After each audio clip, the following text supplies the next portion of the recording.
এখন কারো সাথে আর তেমন কথা বলতে ইচ্ছে করে না। ইচ্ছে হয় না কাউকে ফোন করে কয়েক মিনিট কথা বলি।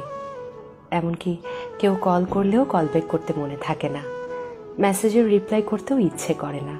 যাদের সঙ্গে কথা না বললেই নয়, তাদের সঙ্গেও দু একটু কথা বললেও সব বিষয় নিয়ে কথা বলতে ইচ্ছে হয় না।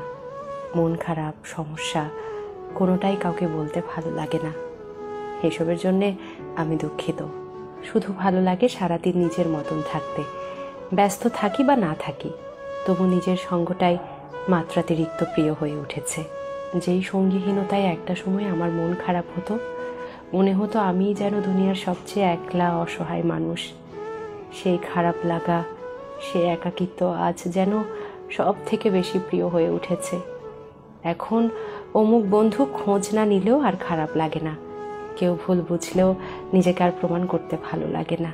যারা আমার উপর অভিমান রাখেন কিংবা ভুল বোঝেন, আমি দুঃখিত। আমি নিজের ইচ্ছের বিরুদ্ধে কারো সাথে কথা বা সম্পর্ক কোনোটাই আপাতত রাখতে পারছি না।